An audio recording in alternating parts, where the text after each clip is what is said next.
And I'm Renton de Alwis. I'm chairman of Sri Lanka Tourism. And I'm here leading the team together with some of our ministers. And it's great to be here always in UK. Could you tell us about the initiatives that you have here that you're showing at World Travel Market as the Earth-Lung destinations? And what does it actually mean? Yes. Actually, you know that we need, now climate change has become such an issue. You know, it's not like in the 70s when it was a nice thing to do, but today it's a must-do. So destinations like ours, you know, islands, away from it, long haul, you know, suffer a lot because people have travel guilt.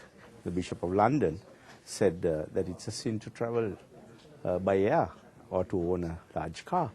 Then you have slapped carbon offset taxes on airline seats, and the aviation industry is banned. So there are lots of things happening, you know, in the world today, in the travel world today, where we have to take note and be upfront, you know, with our own solutions, and not only just gimmicks, but actual solid things on the ground that we do.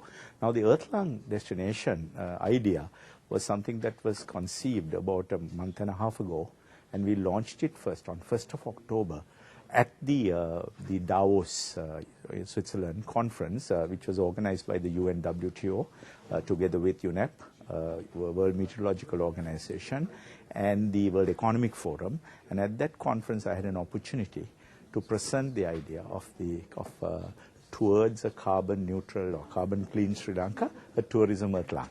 What we're planning to do is to work solidly on 4 areas. 1, stop deforestation. You know, Sri Lanka is already a huge, you know, I would say a carbon sink. Although we are not voluminous like the Congo or the Amazon, but in our own small way, we have about a 30% forest cover.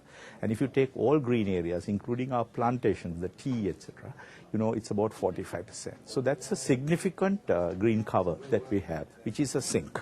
You know, and then of course, biodiversity-wise, Sri Lanka is tops. In fact, in a recent Reader's Digest quoted study that was done by the World Economic Forum, we rank amongst 141 countries, the position of 36th in the green area, and then 37th in the energy efficiency area, or energy saving area, and then of course overall it's about 60 when you take the social, economic and all of those factors into consideration.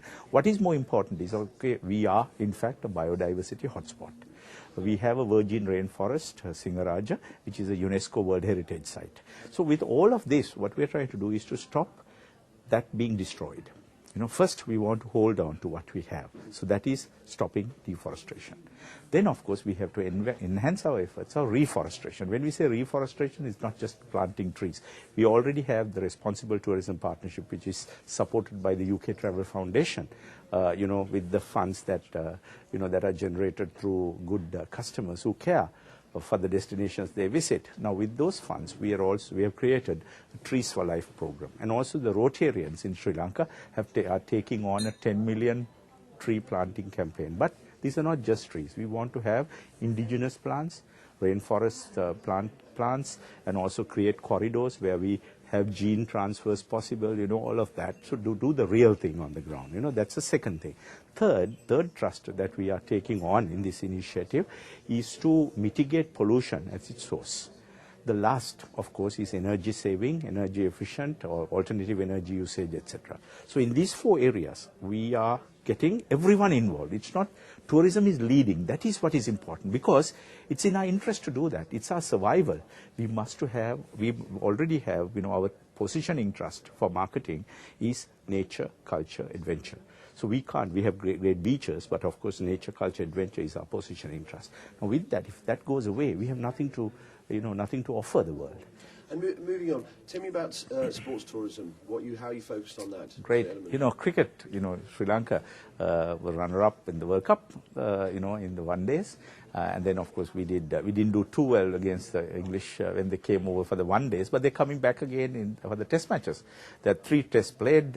You know, in December, and the final one is going to be something really interesting. They played in Galle, you know, near the fort. And that's a World Heritage Site too. It's a lovely area. Then one in Kandy, another World Heritage Site, and then other in Colombo in the city.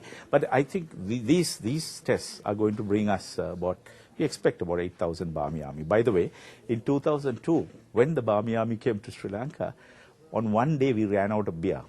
And this year, I assure the Burmese army that we will not run out of beer because we're ready for you. And when they come, they're going to have a great time in Sri Lanka. And we've also got all the negatives that may have been, out of the way. So I think they're going to have a great time. And we're looking forward to them coming. And then also, we want to make it a carbon neutral event for everyone that comes. They'll be getting involved in programs, the cricketers, included. And that's going to be also news. Thanks very much, Renton. Thank you. Thank you very much.